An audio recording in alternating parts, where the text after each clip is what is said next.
شهر رمضان الذي أنزل فيه القرآن هدى للناس وبينات من الهدى والفرقان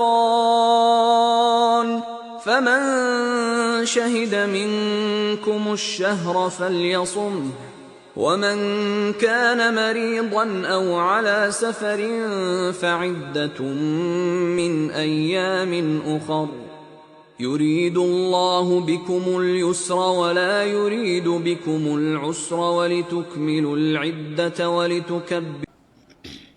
السلام عليكم ورحمة الله.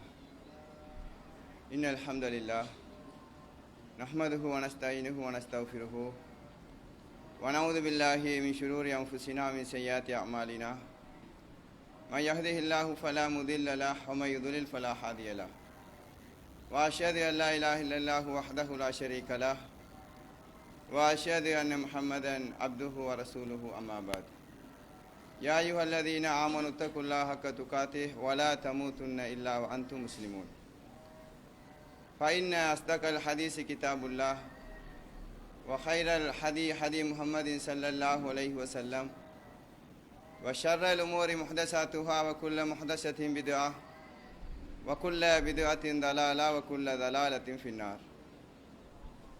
புகழ் அனைத்தும் ஏகன் அல்லாஹ் ஒருவனுக்கே சொந்தமானது.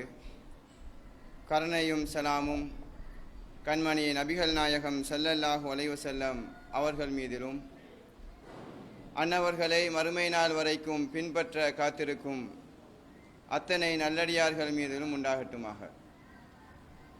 பேரன்பார்ந்த இஸ்லாமிய சகோதரர்களே, சகோதரிகளே, தாய்மார்களே, புனித ரமலானிலே இந்த இரண்டாவது வாரம் கவனிக்கப்படாதவர்கள் என்ற தலைப்பின் கீழே சமுதாயத்தினால் புறக்கணிக்கப்பட்ட அல்லது பெரிதும் அக்கறை செலுத்தப்படாத சில பிரிவினர்களை குறித்து நாங்கள் தொடராக பார்த்து வருகிறோம். அந்த அடிப்படையிலே நேற்றைய தினம் இந்த சமுதாயத்தினால் பெரிதும் ஒதுக்கப்பட்ட ஒரு பிரிவினராகிய விதவைகள் குறித்தும் அவர்களுடைய பிரச்சினைகளுக்கு இஸ்லாம் வழங்கக்கூடிய தீர்வுகள் குறித்தும் சில தகவல்களை நோக்கினோம். இன்ஷா அல்லாஹ் இன்றைய தினம் இந்த சமுதாயத்தினால் புறக்கணிக்கப்படக்கூடிய இரண்டாவது ஒரு சாராராக நாம் சொல்வதாக இருந்தால் தாழ்த்தப்பட்டவர்கள் என்கிற ஒரு வகையினை நாம் அடையாளப்படுத்தலாம்.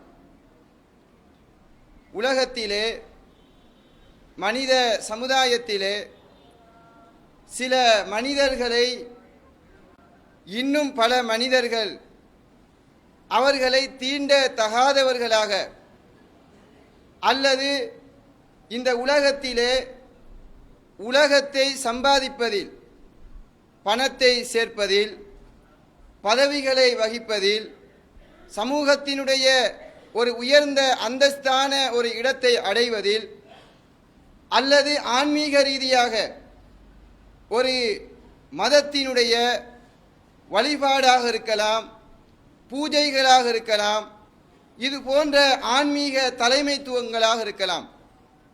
இந்த இரண்டு விதமான நிலைப்பாடுகளிலும் உலகத்தினுடைய சொத்துக்களை, பதவிகளை, அந்தஸ்துக்களை பெறுவதாக இருந்தாலும் சரி, ஆன்மீக ரீதியான உயர் பதவிகளை வகிப்பதாக இருந்தாலும் சரி, அந்த இரண்டு பதவிகளையும் உலகத்திலே இருக்கக்கூடிய இன்ன சாரார் தான் வகிக்க வேண்டும், இன்ன சாரார் வகிக்க கூடாது என்று ஒரு எழுதப்படாத விதியை பேணி வருவதை நாங்கள் பார்க்கலாம்.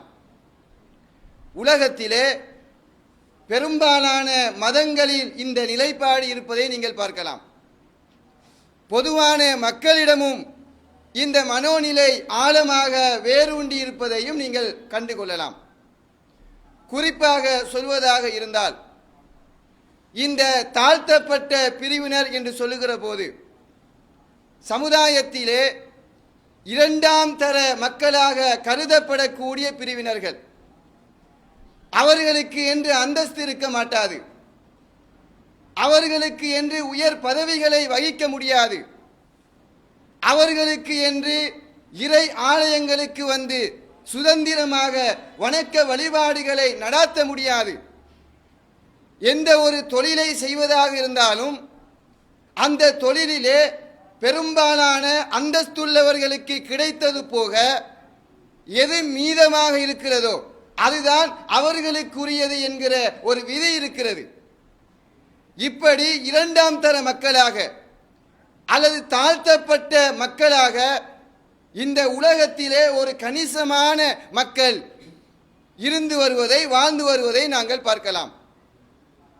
இந்த சிந்தனை வேரூண்டுவதற்கு அடிப்படையாக அமைந்தது மதம் கொள்கைகள் என்று நம்மால் அடையாளப்படுத்த முடியும். குறிப்பாக சொல்வதாயிருந்தால் இந்து மதத்தை நீங்கள் எடுத்து பாருங்கள். இந்து மதத்தை நீங்கள் சிந்தித்து பார்த்தால் அந்த இந்து மதத்திலே பிறப்பின் அடிப்படையிலேயே மனித சமுதாயத்தை பல கூறுகளாக பிரிக்கக்கூடிய ஒரு நிலைப்பாட்டை நீங்கள் பார்க்கலாம். மனிதன் கடவுளுடைய தலையிலே இருந்து படைக்கப்பட்டவன். பிராமணர்கள் என்கிற உயர்ந்த வகையினராக சித்தரிக்கப்படுகிறார்கள். இன்னொரு சாரார் கடவுளின் தோளிலிருந்து படைக்கப்படுகிறார்கள், கடவுளின் தொடையிலிருந்து படைக்கப்படுகிறார்கள், கடவுளின் கால் பாதத்திலிருந்து படைக்கப்படுகிறார்கள்.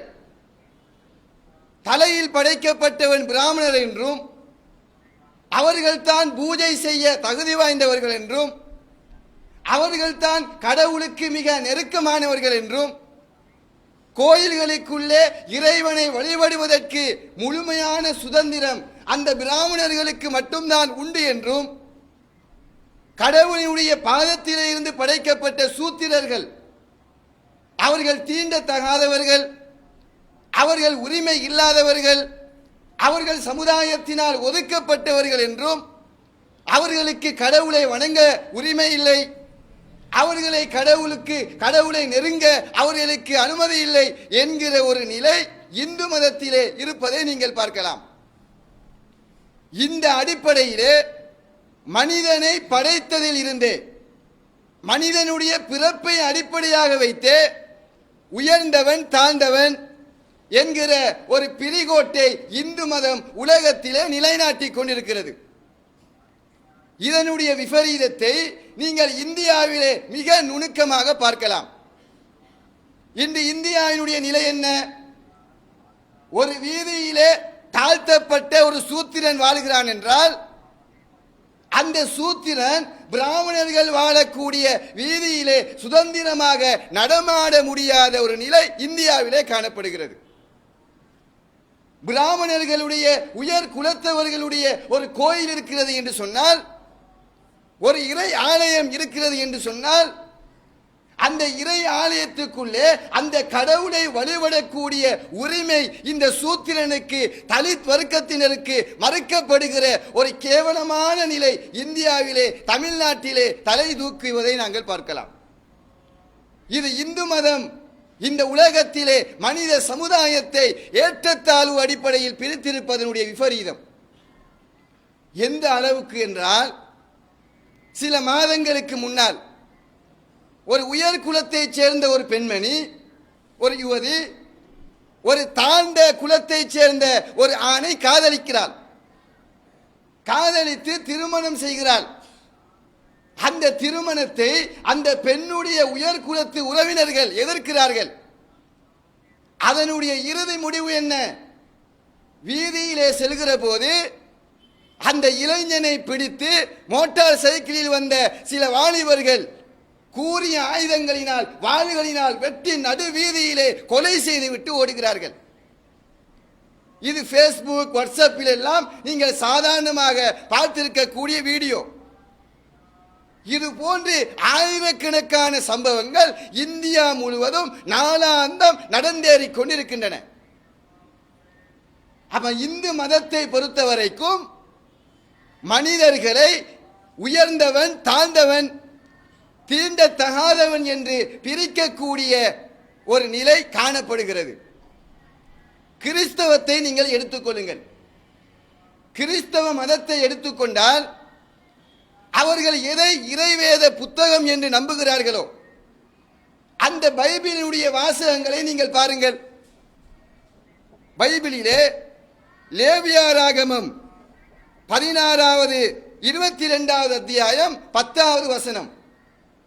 அந்த வசனத்திலே கர்த்தர் சொல்வதாக ஒரு செய்தி சொல்லப்படுகிறது. அந்நியன் ஒருவனும் பரிசுத்தமானவைகளில் புசிக்கலாகாது. ஆசாரியன் வீட்டில் தங்கியிருக்கிறவனும் கூலி வேலை செய்கிறவனும் பரிசுத்தமானதில் புசிக்கலாகாது. யாரு மதகுருமாரா இருக்கிறாங்களோ அந்த மதகுருமார்கள் மட்டும்தான் நல்ல தூய்மையானதை உண்ண வேண்டுமாம். கூலி வேலை செய்கிறவர்கள், எடுபிடி வேலை செய்கிறவர்கள், அந்நியர்கள் எல்லாம் அந்த உணவை உண்ணக்கூடாது என்று பைபிள் தெளிவாக வாக்குமூலம் தருவதை நீங்கள் பார்க்கலாம்.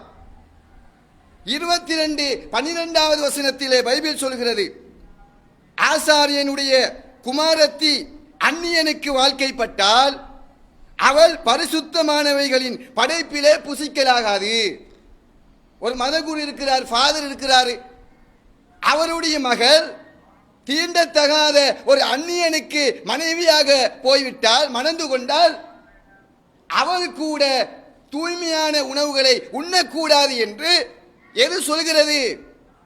எதை இறை வழிகாட்டுதல், வாழ்க்கைக்கான வழிகாட்டுதல் என்று கிறிஸ்தவ உலகம் நம்பிக்கொண்டிருக்கிறதோ அந்த பைபிள் சொல்லக்கூடிய தெளிவான வாக்குமூலம் என்ன? மக்களிலே உயர்ந்தவர்களும் தாழ்ந்தவர்களும் இருந்து கொண்டே இருக்கிறார்கள். எனவே அந்த இரண்டு சாராரும் சமனான அந்தஸ்தில் இல்லாதவர்கள் என்று பைபிள் வாக்குமூலம் தருவதை பார்க்கிறோம். இது மத ரீதியாக உலகத்திலே காணப்படக்கூடிய ஏற்றத்தாழ்வு என்று நாங்கள் குறிப்பிடலாம். இது போக உலகத்திலே மனிதர்களை கூறு போடக்கூடிய, தாழ்த்தப்பட்டோராக மதிக்கக்கூடிய இன்னொரு விடயம்தான் நிறத்தை அடிப்படையாக வைத்து.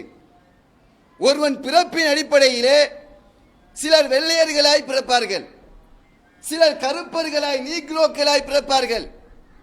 இது அல்லாஹ்வினுடைய படைப்பு ஆற்றல். ஆனால் உலகம் இந்த நிறத்தை வைத்து மனித சமுதாயத்தை உயர்ந்தவர்கள் என்றும் தாழ்ந்தவர்கள் என்றும் கூறு போடுகின்ற நடைமுறையை இன்று கையாண்டு வருகிறது. உலகத்திலே மிகப்பெரிய வல்லரசு நாகரீகத்தை ஒட்டுமொத்த உலகத்திற்கும் சொல்லித்தந்த நாடு என்று புகழக்கூடிய அமெரிக்காவை நீங்கள் எடுத்துக்கொள்ளுங்கள். அமெரிக்காவினுடைய உண்மையான நிலை என்ன? சமூகவிய ஆய்வாளர்கள் சொல்லுகிறார்கள், அமெரிக்கா என்கிற தேசம் அழிவை நோக்கி பயணித்துக் கொண்டிருக்கிறது. அமெரிக்காவினுடைய அழிவுக்கான அடிப்படை காரணங்கள் 3 அடையாளப்படுத்துகிறார்கள். முதலாவது, அந்த நாட்டிலே நிலவக்கூடிய பொருளாதார ஏற்றத்தாழ்வு. இரண்டாவது, அந்த நாட்டிலே இருக்கக்கூடிய குடும்ப கட்டமைப்பின் சிதைவு. அங்கு குடும்ப வாழ்க்கையெல்லாம் கணக்கே இல்லை. விரும்பியவன் விரும்பியவளோடு, விரும்பிய பெண் விரும்பிய ஆணோடு வாழக்கூடிய லிவிங் டுகெதர் என்கிற ஒரு சிஸ்டம் அங்கே இருக்கிறது. அந்த குடும்ப கட்டமைப்பு சிதைவு அமெரிக்காவின் வீழ்ச்சிக்கு அடிப்படை. மூன்றாவது சொல்கிறார்கள், அமெரிக்காவிலே நிலவக்கூடிய கருப்பர் வெள்ளையர் பாகுபாடு, நிறவேற்றுமை. கலிபோர்னியா போன்ற பிரதேசங்களில் எல்லாம் அமெரிக்காவிலே இந்த நிறவேற்றுமை என்பது மிகப்பெரிய ஒரு பிரச்சனையாக, தலையீடியாக இன்று மாறி போயிருக்கிறது. உலகத்துக்கு வெளிவராத ஒரு பக்கமாக அமெரிக்கா அதை மறைத்துக் கொண்டிருக்கிறது. இதான் உண்மை. அப்ப அமெரிக்காவை வல்லரசு என்று போட்டுகிற அந்த நாட்டின் நிலை என்ன? நாகரீகத்தை, ஜனநாயகத்தை உலகத்துக்கு நாங்கள் சொல்லித் தருகிறோம் அப்பா என்று மாற்றக்கூடிய அமெரிக்காவினுடைய உள்நிலை நிலவரம் என்னவென்றால், மனிதனை மனிதனாக அந்த நாடு பார்க்கவில்லை. தோலின் நிறத்தை வைத்து உயர்ந்தவன் தாழ்ந்தவன் பதவி வகிக்கலாம் வகிக்கக்கூடாது என்கிற ஒரு வேறுபாட்டை அமெரிக்கா நடைமுறைப்படுத்தி வருவதை இது காட்டுகிறது. அதே போன்று நீங்கள் உலகத்திலே தென்னாப்பிரிக்காவிலே வாழ்ந்த நெல்சன் மண்டேலா. யார் இவர்? கருப்பர்கள் புறக்கணிக்கப்பட்ட போது, அவர்களின் உரிமைகள் எல்லாம் பறிக்கப்பட்ட போது, அந்த கருப்பு நிலத்தவர்களுடைய உரிமைகளுக்காகவே குரல் கொடுத்த ஒரு தலைவராக நெல்சன் மண்டேலா அடையாளப்படுத்தப்படுகிறார். சிறைவாசம் சென்றார், பல வருடங்கள் சிறையிலே வாடினார். இதெல்லாம் ஏன்? ஜிம்பாப்வேயுடைய நிலை என்ன? அங்கிருக்கக்கூடிய கருப்பர்கள் வெள்ளையர்களுக்கு எதிராகவும், வெள்ளையர்கள் கருப்பர்களுக்கு எதிராகவும் உயிரையே மாய்க்கக்கூடிய அளவுக்கு கொலை களமாக ஜிம்பாப்வே கடந்த காலங்களில் மாறியிருந்தது. என்ன காரணம்? உலகத்தில பல்வேறுபட்ட நாடுகளின் நிலவரம் இதுதான். பிறப்பை அடிப்படையாக வைத்து மனிதனை உயர்வு தாழ்வு கற்பிக்கிறார்கள். நிறத்தை அடிப்படையாக வைத்து மனிதனை தீண்டத்தகாதவன் தீண்ட தகுந்தவன் என்று பாகுபாட்டை கற்பிக்கிறார்கள். மொழியை அடிப்படையாக வைத்து தான் பேசக்கூடிய மொழிதான் உயர்ந்தது, ஏனைய மொழியெல்லாம் தாழ்ந்தது, தாழ்ந்தவர்கள் கீழ் சாதியினர் என்கிற ஒரு நிலை இன்று உலகத்தில் இருக்குதா இல்லையா? மிச்ச தூரம் போக தேவையில்லை. 1958 ஆண்டுக்கு பிறகு இலங்கையில ஒரு 30 ஆண்டு கால கோர யுத்தம் நடந்தது. எதற்காக? விடுதலை புலிகளுக்கும் இலங்கை அரசாங்கத்துக்கும் மத்தியில் ஒரு 30 வருட 3 தசாப்த ஒரு யுத்தம். பல லட்சக்கணக்கான உயிர்களை காவு கொண்டு பல கோடிக்கணக்கான சொத்துக்களை எல்லாம் அப்படியே சுடு சாம்பலாக்கிய அந்த யுத்தத்தின் பின்னணி என்ன என்று நாம் தேடி பார்த்தால் அங்கு மொழிவெறி இருப்பதை பார்க்கிறோம். தனி சிங்கள சட்டம் என்ற ஒரு சட்டம் இந்த நாட்டிலே தீராத ஒரு வடுவை யுத்த ரணத்தை ஏற்படுத்தியதை பார்த்தோமா இல்லையா? அப்ப மொழி என்பது சமுதாயத்தை ஏற்றத்தாழ்வு பார்க்கக்கூடிய அளவுகோலாக இன்று சமூகத்திலே மதிக்கப்படுகிறது. அது போன்று ஒரு மனிதன் செய்யக்கூடிய தொழில், அந்த தொழிலை வைத்து சமூகத்திலே சிலரை மதிக்கிறோம், சிலரை தாழ்த்தி இழிவாக பார்க்கிறோம். ஒருவன் வைத்தியனாயிருந்தால், ஒருவன் சட்டத்தரணியாயிருந்தால், ஒருவன் ஒரு பொறியியலாளனாயிருந்தால், ஒருவன் ஒரு ஆசிரியனாயிருந்தால் அவனை சமூகம் உயர்ந்த அந்தஸ்தில் வைத்து மதிக்கிறது. ஒருவன் கூலி தொழில் செய்கிறான், பஜாரிலே பெட்டாவிலே ஒரு மூட்டை தூக்கி நாட்டாமை வேலை பார்க்கிறான், சேரிப்புறத்திலே இறங்கி அங்கு ஓடக்கூடிய அந்த கழிவு நீர்களை சுத்திகரிக்கிற அந்த வேலையை செய்கிறான். அவர்களை நாங்கள் எந்த இடத்திலே வைத்து மதிக்கிறோம்? நீங்கள் உங்கள் மனசாட்சியோடு நீங்கள் பேசி பாருங்கள். ஒருவன் ஒரு கழிவு நீரை அகற்றுகிற, ஒரு கானை சுத்திகரிக்கக்கூடிய, ஒரு மலஜல குழியை சுத்திகரிக்கக்கூடிய ஒரு வேலையை செய்கிறான் என்றால் அவனுக்கு நாங்கள் கொடுக்கிற அந்தஸ்தும் ஒரு வைத்தியனுக்கும் இன்ன பிற தொழில் செய்கின்றவர்களுக்கும் நாங்கள் கொடுக்கிற அந்தஸ்தும் ஒன்றாக இருக்கிறதா? ஒரு வைத்தியனை, ஒரு அரசியல்வாதியை, ஒரு அந்தஸ்து மிக்கவனை வீட்டுக்கு அழைக்கிற போது நாங்கள் கடைபிடிக்கக்கூடிய அந்த நளினம், அந்த மென்மை, அந்த வரவேற்பு முறை, அந்த சிரித்த முகம், ஒரு நாட்டாமையை, ஒரு கூலி தொழிலாளியை, ஒரு சுத்திகரிப்பாளனை நாங்கள் வீட்டுக்குள் அழைக்கிற நேரம் நாங்கள் கடைபிடிக்கிறோமா என்றால் நிச்சயமாக இல்லை. ஏனென்றால் எங்களுடைய உள்ளத்திலே பதிந்து விட்டது, அவர்கள் தொழிலால் உயர்ந்தவர்கள், இவர்கள் கீழ்நிலையில் உள்ளவர்கள், அவர்கள் மேல் ஜாதி, இவர்கள் கீழ் ஜாதி. பள்ளிகள்ல நோன்பு காலம் வந்தா கஞ்சி கொடுப்பார்கள். கஞ்சி கொடுக்கிற நேரம் இந்த சேரிப்புறங்களில் வாழக்கூடிய ஒரு சாரார் இருக்கிறார்கள். அவர்களுக்கு நிரந்தர வீடுகள் கிடையாது. ஏதோ பலகையினால் தகரத்தினால் ஏதோ ஒரு டென்ட்டை அடித்துக் கொண்டு சேரிப்புறங்களில் வாழ்வார்கள். மழை பெய்தால் பாதிப்பு, வெயில் அடித்தாலும் பாதிப்பு, காற்றடித்தாலும் பாதிப்பு என்கிற ஒரு நிற்கதியான நிலையில் வாழக்கூடிய பிரிவினர் தான் இந்த சேரிப்புற வாழ்க்கை. அந்த சேரிப்புறத்தில் இருந்து 4 பிள்ளைகள் வரும். ஒரு அழுக்கு படிந்த சில பாத்திரங்களை தூக்கி கொண்டு கஞ்சி எடுப்பதற்காக வருவார்கள். நம்ம பள்ளியில தர்ம கர்த்தாக்கள் டெஸ்டி போர்ட் என்ன சொல்லுவார்கள்? ஏய் பின்னாடி இரு, பின்னாடி இரு. என்ன காரணம்? அவர்கள் முன்னாடி வரக்கூடாது. அவர்கள் எல்லோரும் எடுத்து சென்ற பிறகு கடைசியாக அவர்களுக்கு கஞ்சி கொடுப்பார்கள். இது பல ஊர்களில் நடக்கக்கூடிய ஒரு நிதர்சன உண்மை. முஸ்லிம்கள் என்று சொல்லக்கூடிய நாம், மார்க்கத்திலே ஏற்றத்தாழ்வு இல்லை என்று சொல்லக்கூடிய நாம், எங்களுடைய உள்ளத்திலே ஆழ்மனதில் எது பதிந்திருக்கிறது என்று சொன்னால், சேரிப்புற மக்கள் என்றால் அவர்கள் கீழ்ஜாதி, அவர்கள் தீண்டத்தகாதவர்கள், அவர்கள் அந்தஸ்து இல்லாதவர்கள், அவர்கள் இரண்டாம் தர மக்கள் என்கிற பதிவுதான் எங்களுடைய உள்ளத்திலும் பதிந்திருக்கிறது. அதே போன்று இந்த சமுதாயத்திலே தெருவோரங்களில் வாழக்கூடிய கணிசமான ஒரு பிரிவினுடைய வாழ்க்கை எங்கே கழிகிறது என்றால் தெருக்களில் கழிகிறது. பேமெண்ட்ல அவனுக்கு வீடு இல்லை, ஒரு பழைய ஒரு பட்டை இருக்கும், கார்ட்போர்ட் பட்டை, அது அப்படியே வீதியில் விரித்து ஒரு கடை தெருவுக்கு முன்னால் அவன் உறங்குவான். கணவன் மனைவி புள்ள எல்லாமே அந்த நடு தெருவுல தான். உலகத்தில் தௌவா செய்வது அனைவருக்கும் மார்க்கத்தை எத்தி வைக்க வேண்டும், ஏகத்துவ கொள்கையை ஓரிரை சித்தாந்தத்தை மக்கள் அனைவருடைய செவிகளுக்கும் கொண்டு போய் சேர்க்க வேண்டும் என்பதுதானே திருமறை குர்ஆனும் நபிகள் பெருமானார் ஸல்லல்லாஹு அலைஹி வஸல்லம் அவர்களும் எங்களுக்கு சொல்லியிருக்கிற கட்டளை. அதை செய்தவன் தானே முஸ்லிம் என்று அடையாளப்படுத்தப்படுவான். ஆனால் இந்த ஏகத்துவ கொள்கையை தௌவாவை சொல்ல வேண்டிய கடமை உள்ள நாம் யாருக்கு சொல்லுகிறோம்? அந்தஸ்துள்ளவர்களுக்கு சொல்லுகிறோம், பட்டியலை போடுகிறோம். யார் யாரு என்னென்ன இடத்தில் என்னென்ன முகவரியில் வாழ்கிறார்கள் என்ற டீடைல்ஸை விவரத்தை எடுக்கிறோம்.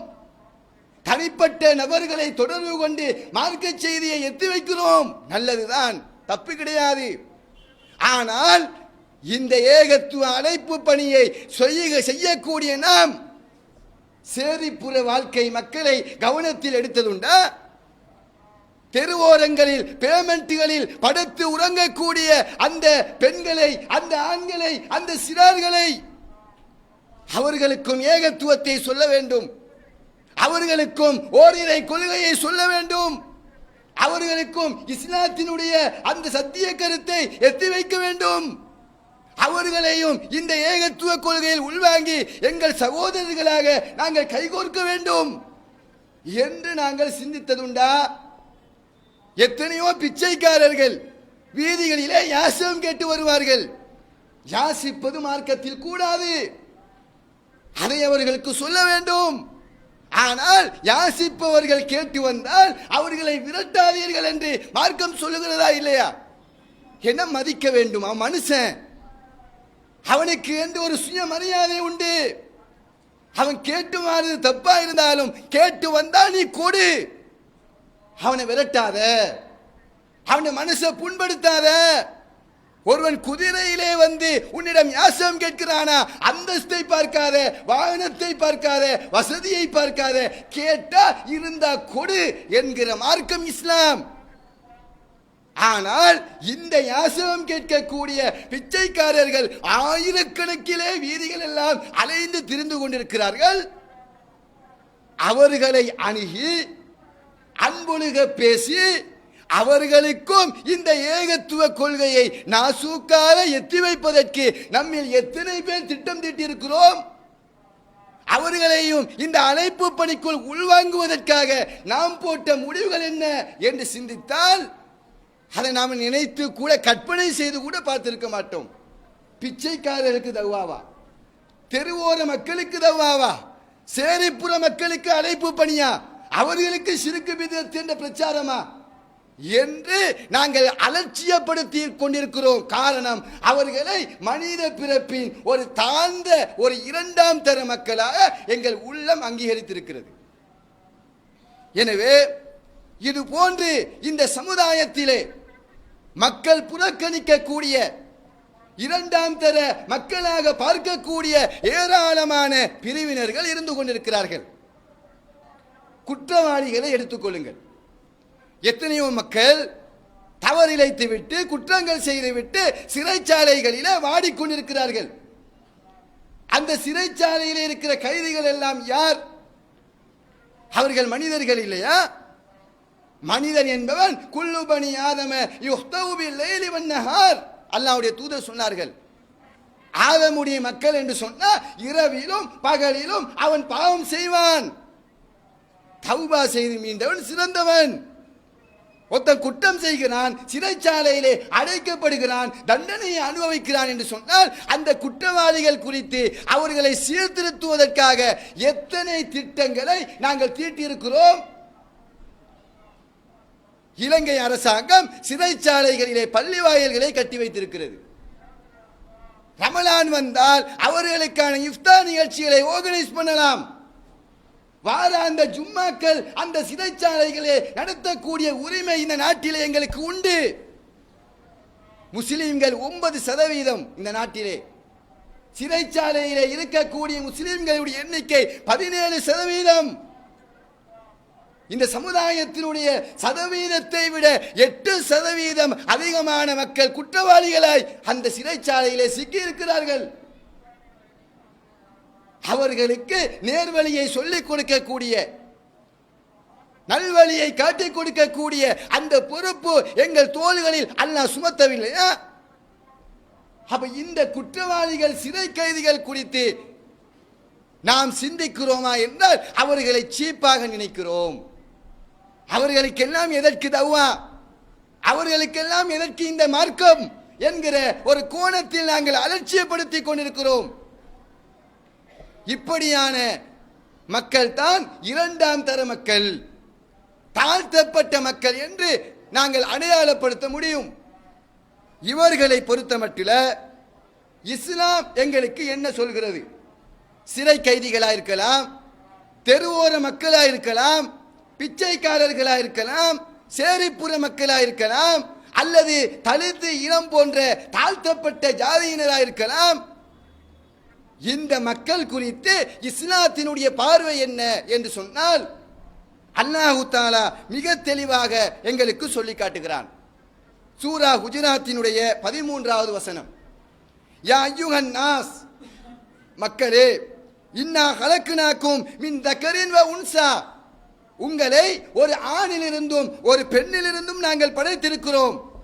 வஜஅல்னாக்கும் ஷுஊபன் வ கபாயில லிதஆரஃபு, உங்களை குலங்களாக கோத்திரங்களாக நாங்கள் ஆக்கி இருக்கிறோம். ஏனென்றால் லிதஆரஃபு, நீங்கள் ஒருவரை ஒருவர் அறிந்து கொள்ள வேண்டும் என்பதற்காக. இன்ன அக்ரமக்கும் இந்தல்லாஹி அத்காக்கும், அல்லாஹ்விடத்திலே மிக கண்ணியம் வாய்ந்த மனிதர் யார் என்றால் யாருக்கு இறையச்சம் இருக்கிறதோ தக்வா இருக்கிறதோ அவர்தான் அல்லாஹ்வின் பார்வையில் உயர்ந்தவர், கண்ணியம் வாய்ந்தவர் என்று அல்லாஹ் சொல்கிறான்.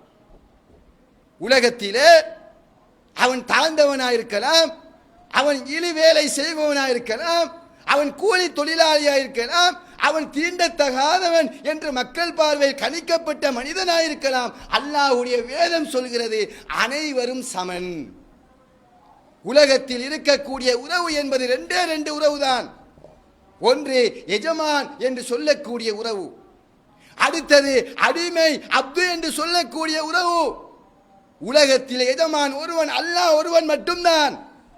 அவனால் படைக்கப்பட்ட அத்தனை மனிதர்களும், அவன் வெள்ளையனோ அவன் கருப்பனோ அவன் வைத்தியனோ அவன் ஏதாவது தாழ்ந்த தொழில் செய்பவனோ அனைவரும் அல்லாஹ்வுடைய அப்துகள், அல்லாஹ்வுடைய அடிமைகள். ஒரு அடிமையை விட இன்னொரு அடிமை எந்த விதத்திலும் உயர்ந்தவன் கிடையாது. இறைவனுக்கு எவன் அஞ்சி வாழ்கிறானோ அவன் தான் உயர்ந்தவன் என்று ஒரு உன்னதமான சமூக ஐக்கியத்தை, ஏற்றத்தாழ்வை ஒழிக்கக்கூடிய ஒரு வழிகாட்டுதலை இந்த ஏகத்துவ மார்க்கம் இஸ்லாம் உலகத்திற்கு அறிமுகப்படுத்துவதை நாங்கள் பார்க்கலாம். நபிகள் நாயகம் ஸல்லல்லாஹு அலைஹி வஸல்லம் அவர்கள் இறுதி ஹஜ் அரஃபா பெருவழியிலே ஒரு உரை நிகழ்த்துகிறார்கள். தன்னுடைய வாழ்க்கையின் 23 வருட வாழ்க்கையின் அந்த பிரச்சாரத்தை சாறு பிழிந்து அந்த மக்களுக்கு முன்னால் வைக்கிறார்கள். அதில் அவர்கள் சொன்ன ஒரு போதனையை பாருங்கள். யா அய்யுஹன் நாஸ், மக்களே, அலா அறிந்து கொள்ளுங்கள், இன்ன ரப்பக்கும் வாஹித், உங்களுடைய இறைவன் ஒருவன். வைன்ன அபாக்கும் வாஹித், உங்களுடைய தந்தை வாப்பா ஒருவர். அலா, அறிந்து கொள்ளுங்கள், லா ஃபதுல லி அரபியின் அலா அஜமி, ஒரு அரபி ஒரு அஜமியை விட சிறந்தவன் அல்ல. வலா லி அஜமியின் அலா அரபி, ஒரு அஜமி ஒரு அரபியை விட சிறந்தவன் அல்ல. வலா லி அஹ்மரி அலா அஸ்வத், ஒரு வெள்ளையன் ஒரு கருப்பனை விடவோ, வலா அஸ்வத அலா அஹ்மர், ஒரு கருப்பன் ஒரு வெள்ளையனை விடவோ சிறந்தவன் இல்லை. இல்லா பி தக்வா, இறையச்சத்தை தவிர என்று அல்லாஹ்வுடைய தூதர் சொல்கிறார்கள். அரபா பெருவழியில தான் செய்த இறுதி ஹஜ்ஜு பெரு அந்த பேருரையில அல்லாஹ்வுடைய தூதர் உலக மக்களுக்கு சொன்ன போதனையினுடைய சாராம்சம் என்ன? மனிதர்களுக்கு மத்தியில் எந்த ஒரு கட்டத்திலும் நிறத்தை வைத்தோ, மொழியை வைத்தோ, தொழிலை வைத்தோ, அந்தஸ்தை வைத்தோ, பிறப்பை வைத்தோ உயர்வு தாழ்வு கற்பிக்க கூடாது, ஏற்றத்தாழ்வு கற்பிக்க கூடாது. அவன் உயர்வு இவன் தாழ்ந்தவன் என்ற அந்த எண்ணத்தை ஏற்படுத்த கூடாது. அல்லாஹ்வுடைய தூதர் அதை சொல்லுகிறார்கள். அலா, அறிந்து கொள்ளுங்கள், குல்லு ஷைஇன் மின் அம்ரில் ஜாஹிலியா தஹ்த கதமைய, மேற்சொன்ன அனைத்தும் ஜாஹிலியத்து காலத்து குணங்கள், அதை என்னுடைய காலுக்கு கீழால் போட்டு புதைத்து விட்டேன் என்று அல்லாஹ்வுடைய தூதர் அறிவிக்கிறார்கள்.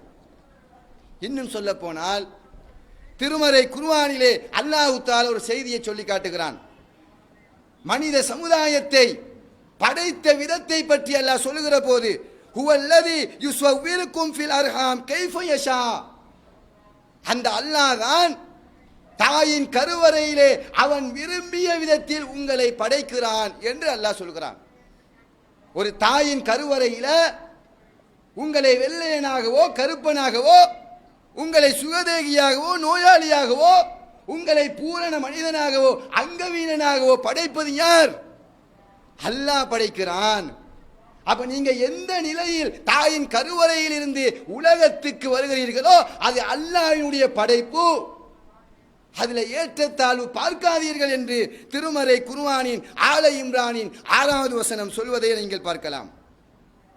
எனவே திருமறை குர்ஆனினுடைய கருத்தின் அடிப்படையில் உலகத்தை அனுபவிப்பதில், மார்க்க விடயங்களை கைக்கொள்வதில் எந்த ஒரு கட்டத்திலும் ஏற்றத்தாழ்வு பார்க்க கூடாது என்கிற ஒரு கோட்பாட்டை இந்த புனித மார்க்கம் உலகத்துக்கு சொல்லிக் கொண்டிருப்பதை பார்க்கிறோம். இந்த போதனைகள் தான் நிறத்தால், பிறப்பால், இடத்தால், மொழியால், பிரதேசத்தால் எந்த ஒரு சந்தர்ப்பத்திலும் மனிதன் உயர்வு தாழ்வு பாராட்டப்படக்கூடாது என்ற இந்த மார்க்கத்தினுடைய போதனை தான் பலவீனமான மக்கள் இந்த ஏகத்துவ கொள்கையை நோக்கி அலைக்கடல் என அல்லுண்டு வருவதற்கு காரணமாக அமைந்தது. புகாரியிலே வரக்கூடிய செய்தி, ஹிருக்கல் மன்னன், அந்த இருக்கல் மன்னனிடம் முஸ்லிம்களை குறித்து ஒரு அவதூறு பரப்பப்படுகிறது. அந்த நேரத்திலே மக்காவிலே இருந்து வந்த குறைஷிகளிடம் இருக்கல் மன்னன் ஒரு கேள்வியை கேட்கிறார். பல கேள்வியை கேட்பாரு. அந்த கேள்விகளில் ஒரு பிரதானமான ஒரு கேள்வி என்ன?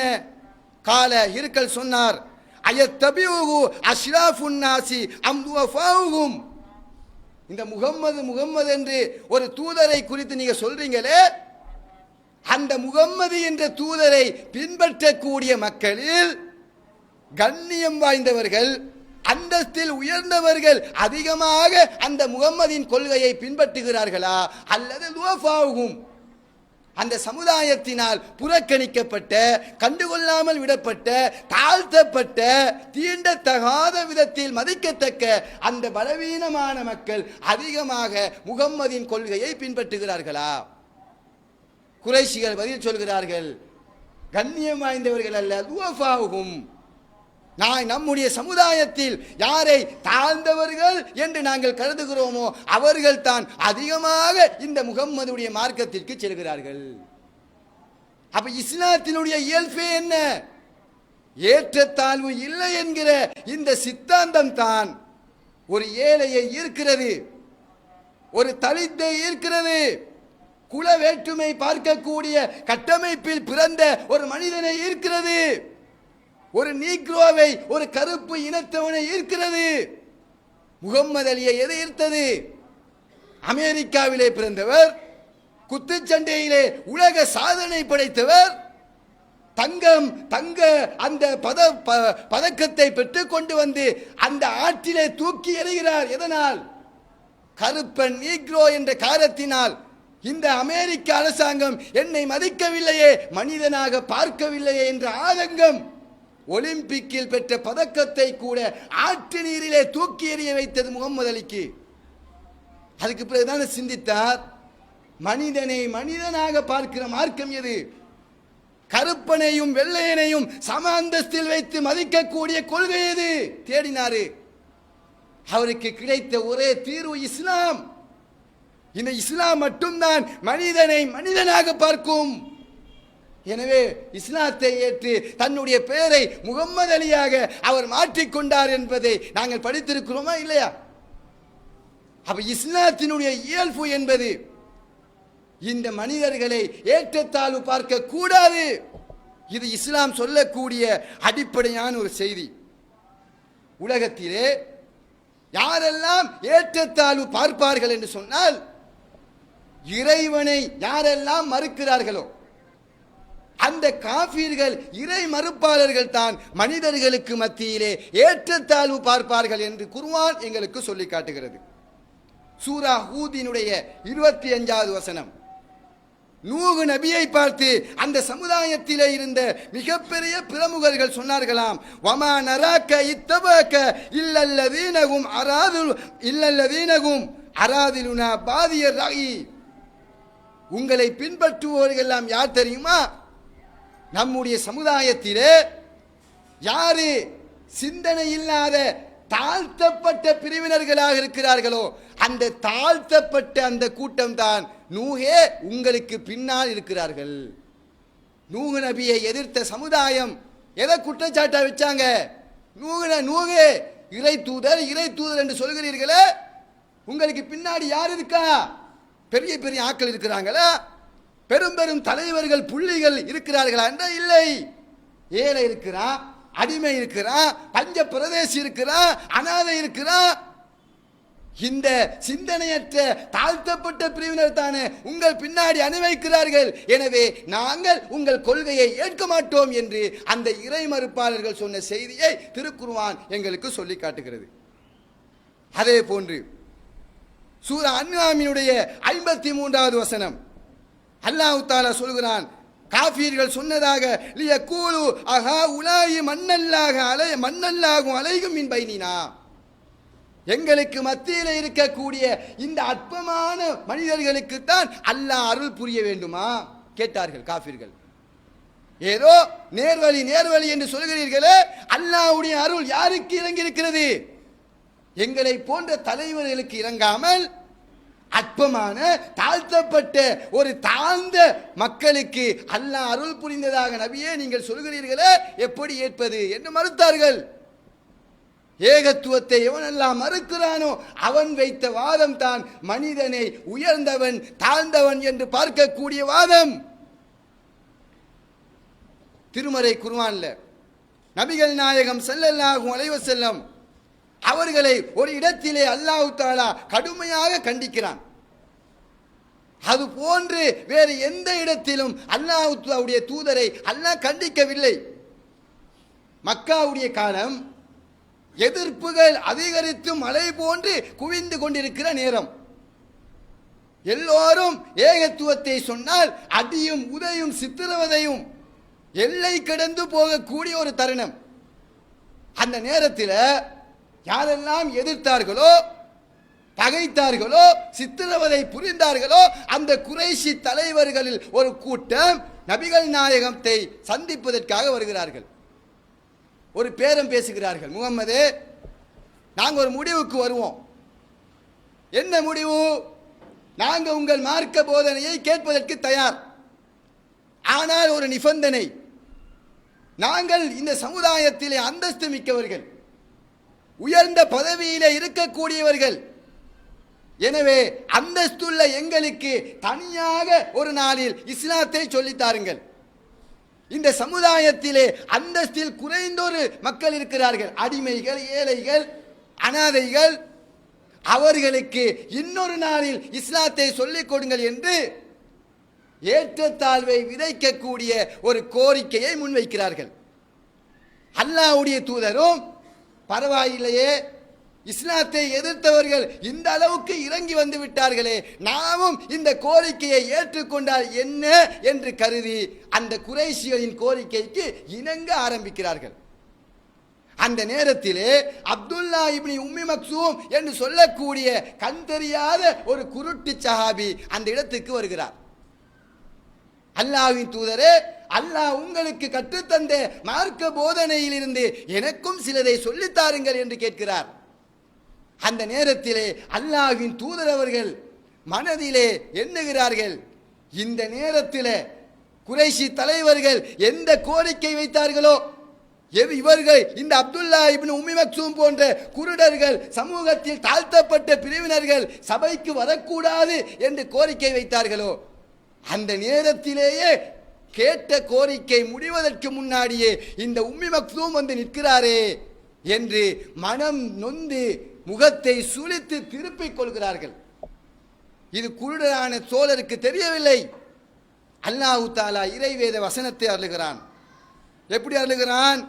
அபச, அவர் கடுகடுத்தார், வத்தவல்லா, அவர் புறக்கணித்தார். எப்படி அல்லாஹ் பேசுகிறான்? முகம்மதே, யா அய்யுஹன் நபி, நபியே என்று நேரடியாக விழித்து பேசக்கூடிய அல்லாஹ் இந்த அபச அத்தியாயத்தில் எப்படி பேசுறான்? யாரோ ஒரு மூன்றாவது மனிதனோடு பேசுவதை போன்று அல்லாஹ் பேசுகிறான். அவர் கடுகடுத்தார், அவர் புறக்கணித்தார். அஞ்சாவுல் அவுமா, ஒரு கண் தெரியாத மனிதர் வந்ததற்காக அவர் கடுகடுத்து புறக்கணித்தார். வமா யுதுரிக்கல் அல்லஹு யஸக்கா, அவர் தூய்மை அடைவார் என்று உமக்கு எப்படி அப்பா தெரியும்? அல்லாஹ் கேட்கிறான். அம்மா மனிஸ்தகுனா, யாரெல்லாம் இந்த மார்க்கத்தை தேவையில்லை என்று எரிந்து விட்டு செல்கிறானோ, புறக்கணித்து செல்கிறானோ, ஃபஅன்த லஹு தஸத்தா, மார்க்கமே வேண்டாம் என்று ஓடுகிறவனுக்கு வழியே சென்று மார்க்கத்தை சொல்கிறீர்கள். வாம்மா மன் ஜாக யஸ்ஸா வஹுவ யக்ஷா, இறையச்சத்தோடு அல்லாஹ்வுக்கு அஞ்சியவர்களாய் இந்த மார்க்கத்தை நோக்கி யார் விரைந்து வருகிறார்களோ, ஃபஅன்த அன்ஹு தலஹா, அவர்களை நபியே நீங்கள் புறக்கணிக்கிறீர்கள். இவ்வளவு கடுமையான வார்த்தை. அல்லாஹ்வின் தூதரை அல்லாஹ் திருமறை குர்ஆன்ல நேரடியாக கண்டித்த ஒரு கட்டம் இது. ஏன் கண்டிக்கிறான்? சமுதாயத்திலே எந்த சந்தர்ப்பத்திலும் ஏற்றத்தாழ்வை விதைத்து விடக் கூடாது. அங்கவீனர்களுக்கு ஒரு சட்டம், சுவதேகிகளுக்கு இன்னொரு சட்டம், அந்தஸ்து என்கிற நிலை இந்த மார்க்கத்தில் இல்லை. அதை அல்லாஹ்வின் தூதருக்கு அல்லாஹ்வுடைய வேதம் எச்சரிக்கை செய்திருப்பதை நாங்கள் பார்க்கிறோம். இன்னும் சொல்ல போனால் இஸ்லாத்தினுடைய போதனைகளை நீங்கள் எடுத்துக்கொண்டால், இஸ்லாம் தன்னுடைய எல்லா பல்வேறுபட்ட இடங்களில் இந்த சமுதாய ஏற்றத்தாழ்வை ஒழிக்கக்கூடிய தீர்வுகளை எங்களுக்கு சொல்லி தந்திருப்பதை பார்க்கலாம். அதில் முதலாவது ஒரு தீர்வு, நீங்க ஹஜ்ஜி என்கிற கடமையை எடுத்துக்கொள்ளுங்கள். ஹஜ்ஜி என்கிற கடமை உலகத்திலே ஏற்றத்தாழ்வை ஒழிக்கக்கூடிய ஒரு பெரிய கடமை. வெள்ளையனோ கருப்பனோ, தாழ்ந்தவனோ உயர்ந்தவனோ, அந்தஸ்து உள்ளவனோ அந்தஸ்து இல்லாதவனோ எல்லோரும் இஹ்ராம் ஆடை அணிந்து ஒரே வெள்ளை நிறத்திலே ஒன்றாக தோளோடு தோள் நின்று அணிவகுத்து நிற்கக்கூடிய ஒரு ஒற்றுமையை பிரதிபலிக்கிற ஒரு கடமை தான் ஹஜ்ஜி. இந்த கடமையில ஜாகிலியா காலத்தில் ஒரு நடைமுறை இருந்தது. ஜாகிலியா கால மக்களில் ஹுமுஸ் என்று சொல்லக்கூடிய ஒரு உயர்ந்த குலத்தினர் இருந்தார்கள். அவர்கள் தான் குறைஷி வம்சம். அந்த குறைஷி வம்சத்தை சேர்ந்த ஹுமுஸ் என்று சொல்லக்கூடிய பிரிவினர்கள் அரஃபாவுடைய தினத்திலே முஸ்தலிஃபா என்று சொல்லக்கூடிய இடத்தில் தான் அவர்கள் தங்குவார்கள். அவர்கள் அரஃபாவுக்கு வரமாட்டார்கள். அரஃபாவிலே யாரு தங்குவார்கள் என்றால் அடிமைகளும் ஏழைகளும் ஏனைய தாழ்த்தப்பட்ட மக்களும் அரஃபாவிலே தங்குவார்கள். இது ஜாகிலியா காலத்திலே இருந்து வந்த ஒரு நடைமுறை. முஸ்தலிஃபாவில் ஒருவரை கண்டால் அவர் உயர்ந்த குலம் என்று அர்த்தம். அரஃபாவிலே மக்களை கண்டால் அவர்கள் தாழ்ந்த குலம் என்று அர்த்தம். ஜுபைர் பின் முத்தீம் ரலியல்லாஹு அன்ஹு அவர்கள் அறிவிக்கிறார்கள், ஒரு நாள் நான் இஸ்லாத்தை ஏற்பதற்கு முன்னால் என்னுடைய ஒட்டகத்தை நான் துளைத்து விட்டேன். ஒட்டகத்தை தேடிக்கொண்டு வருகிற போது அரஃபா மைதானத்திலே முகம்மது அவர்களை நான் கண்டேன். அந்த நேரத்தில் நான் மனதிலே எண்ணிக்கொண்டேன், இந்த முகம்மது ஹுமுஸ் வம்சத்தை சேர்ந்தவர் அல்லவா, இவர் குறைஷி பிரிவை சேர்ந்தவர் அல்லவா, இவர் முஸ்தலிஃபாவிலே தங்க வேண்டிய நபர் அல்லவா, இவருக்கு அரஃபாவுல என்ன வேலை என்று நான் மனதிலே எண்ணிக்கொண்டேன் என்று ஜுபைர் பின் முத்தீம் ரலியல்லாஹு அன்ஹு அவர்கள் அறிவிக்கக்கூடிய ஒரு செய்தி சஹீஹ் முஸ்லிமிலே பதிவு செய்யப்பட்டிருக்கிறது. அப்ப ஜாஹிலியா காலத்திலே இருந்த நடைமுறை என்ன? உயர்ந்தவர்கள் என்றால் அவர்கள் முஸ்தலிஃபா, தாழ்த்தப்பட்ட மக்கள் என்றால் அவர்கள் அரஃபா பெருவெளி என்று ஒரு பிரிகோடு இருந்தது. அல்லாஹு தஆலா திருமறை வசனத்தை இறக்கி அந்த ஏற்றத்தாழ்வை அளிக்கிறான். சும்மா அஃபீலு மின் ஐஸு அஃபாலன் நாஸ், மக்கள் எங்கிருந்து திரும்புவார்களோ அங்கிருந்து அனைவரும் திரும்புங்கள், அரஃபா மைதானத்தில் இருந்து நீங்கள் திரும்ப வேண்டும் என்று ஏற்றத்தாழ்வை ஒழிக்கக்கூடிய சூரா பக்ராவின் 199வது வசனத்தை அல்லாஹு தஆலா அருளினான். அப்ப ஹஜ்ஜி கடமை என்பது ஏற்றத்தாழ்வை ஒழிக்கக்கூடிய ஒரு நடைமுறையை உலகத்திற்கு தந்ததை பார்க்கலாம். அதே போன்று இஸ்லாத்திலே ஹிஜ்ரி 8ஆம் ஆண்டு நடந்த முக்கியமான ஒரு வெற்றி ஃபத்ஹு மக்கா, மக்கா வெற்றி என்று சொல்லுவோம். மக்கா வெற்றி என்றால் என்ன? நபிகள் நாயகம் அவர்களையும் மக்காவிலே பிறந்து வளர்ந்த முஹாஜிரின்களையும் இந்த ஏகத்துவத்தை சொன்ன ஒரே காரணத்திற்காக சொத்துக்கள், சுகங்கள், வீடு, மனைவி, வளவு அனைத்தையும் இழந்துவிட்டு வெறுங்கையோடு அகதியாக மதீனாவுக்கு துரத்தப்பட்டார்கள். அங்கு அகதியாக போன அந்த மக்கள் ஹிஜ்ரி 8ஆம் ஆண்டு எந்த ஒரு இரத்த காயமும் இல்லாமல் மக்காவை வெற்றி கொள்கிறார்கள். சொந்த ஊருக்கு திரும்புறாங்க.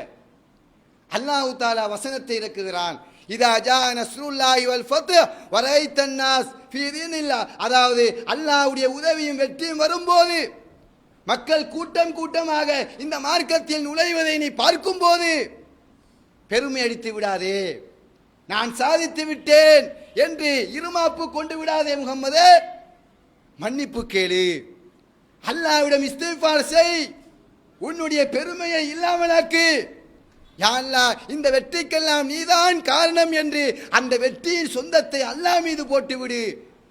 அந்த பணிவை அல்லாஹ்வின் தூதருக்கு போட்டுகிறான்.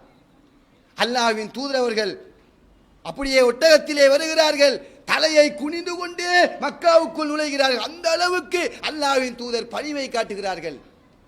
வெற்றி கொண்டேன் என்ற அந்த இருமாப்பை காட்டவில்லை, நெஞ்சை நிமிர்த்து கொண்டு மக்காவாசிகள் எல்லாம் அப்படியே வேடிக்கை பார்த்து கொண்டு என்ன அடிக்க ஒரு படை இருக்குதா என்கிற தோணையில் அல்லாஹ்வின் தூதர் மக்கா வெற்றி கொள்ளவில்லை.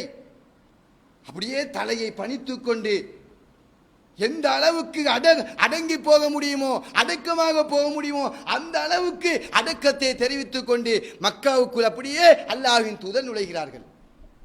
நுழைந்து மக்காவிலே இருக்கக்கூடிய குறைஷி வம்சத்தை சார்ந்த பனு ஹாஷிம் கோத்திரத்தை சேர்ந்த பெரும் பெரும் தலைவர்கள் எல்லாம், எஜமானர்கள் எல்லாம் புடை சூழ்ந்து நிற்கக்கூடிய அந்த நேரத்திலே அபூபக்கர் இருக்கிறார், உமர் இருக்கிறார், உஸ்மான் இருக்கிறார், அலி இருக்கிறார், இது போன்ற பெரும் பெரும் சஹாபாக்கள் எல்லாம் வீட்டிருக்கிற அந்த நேரத்திலே அல்லாஹ்வின் தூதர் அவர்கள் 3 சஹாபாக்களை தன்னோடு அழைக்கிறார்கள்.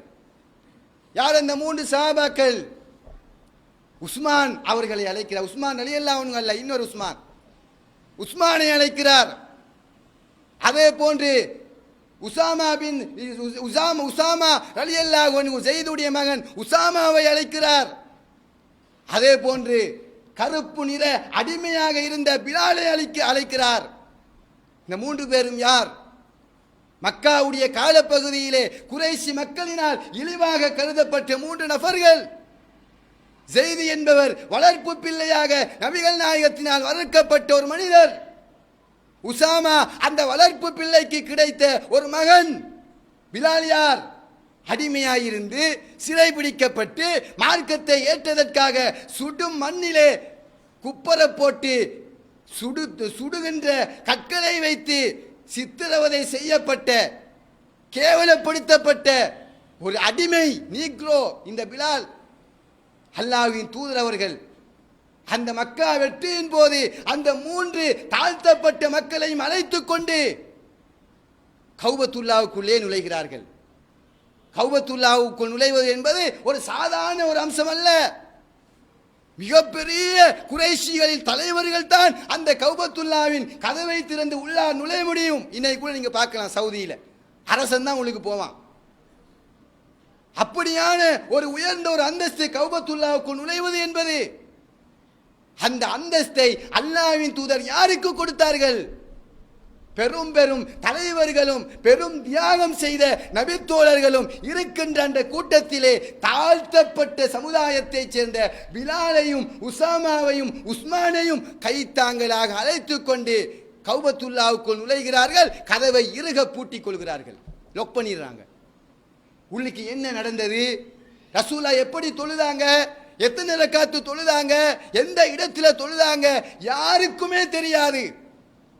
அந்த செய்தியை அறிவிக்கக்கூடியவர் பிலால் என்று சொல்லக்கூடிய ஜாகிலிய சமுதாயத்திலே தாழ்த்தப்பட்ட ஒரு பிரிவினராக இம்சை செய்யப்பட்ட அந்த பிலால் அவர்கள் மட்டும்தான் அந்த செய்தியை அறிவிப்பார்கள். எந்த செய்தி?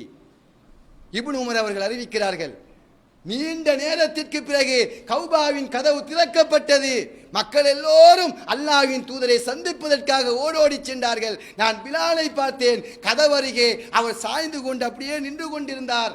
நான் பிலாலை சென்று கேட்டேன், பிலாலே, அல்லாஹ்வின் தூதர் அவர்கள் உள்ளே எந்த இடத்திலேயப்பா தொழுதார்கள்?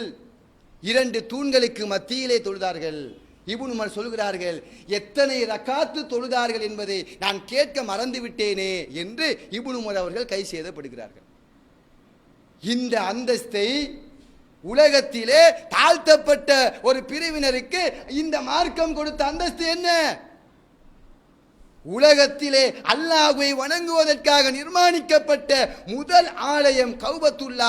அந்த ஆலயம் வெற்றி கொள்ளப்படுகிறது. அதற்குள் நுழைவது மிகப்பெரிய ஒரு அந்தஸ்தாக அந்த சமுதாயத்திலே மதிக்கப்பட்டது. அந்த மிகப்பெரிய அந்தஸ்தை இந்த உலகத்திலேயே தரங்கெட்ட பிரிவாக பார்க்கப்பட்ட பிலாலுக்கு அல்லாஹ்வின் தூதர் கொடுத்தார்கள் என்று சொன்னால், இஸ்லாம் ஒவ்வொரு முஸ்லிமுடைய உள்ளத்திலும் எந்த உணர்வை விதைக்கிறது என்றால், மக்களை எந்த சந்தர்ப்பத்திலும் எந்த ஒரு காரணத்தை வைத்தும் உயர்ந்தவன் தாழ்ந்தவன் என்ற பாகுபாட்டை பார்க்கவே கூடாது. இந்த செய்தியை இஸ்லாம் எங்களுக்கு சொல்லுவதை நாங்கள் பார்க்கலாம். எனவே அன்பார்ந்த இஸ்லாமிய சகோதரர்களே, அல்லாஹ்வின் நல்லடியார்களே, இது போன்று சமுதாயத்திலே தாழ்த்தப்பட்ட பிரிவினர்கள் ஏராளம் இருக்கிறார்கள். அவ்வாறு தாழ்த்தப்பட்ட மக்களை இஸ்லாம் சொல்லக்கூடிய அந்த பார்வையிலே நோக்கி ஒரு மனிதனை தாழ்த்துகிற போது அவனுடைய உணர்வு எப்படி புண்படும், அவனுடைய மனது எந்த அளவுக்கு நொந்து போகும் என்பதை எல்லாம் உணர்ந்து அவர்களை மனிதனாக மதிக்கக்கூடிய அந்த மனோபக்குவத்தை நாங்கள் பெற்றுக்கொள்ள வேண்டும். அவன் எந்த தொழிலை வைத்தோ, பேசுகிற மொழியை வைத்தோ, உடம்பின் நிறத்தை வைத்தோ, வேறு வேறு காரணங்களை வைத்தோ மனிதர்களை ஏற்றத்தாழ்வு பார்க்கக்கூடிய அந்த நிலையை, ஜாகிலிய பண்பை நாங்கள் கை கொள்ளக்கூடாது. எனவே அத்தகைய நல்ல நடைமுறைகளை பின்பற்றக்கூடிய நன்மக்களாக எல்லாம் வல்ல அல்லாஹு தாலா நம் அனைவரையும் ஆக்கி அல்வானாக. வாஹிர் தஅவானா அல்ஹம்துலில்லாஹி ரப்பில் ஆலமீன். வஸ்ஸலாமு அலைக்கும் வரஹ்மத்துல்லாஹி.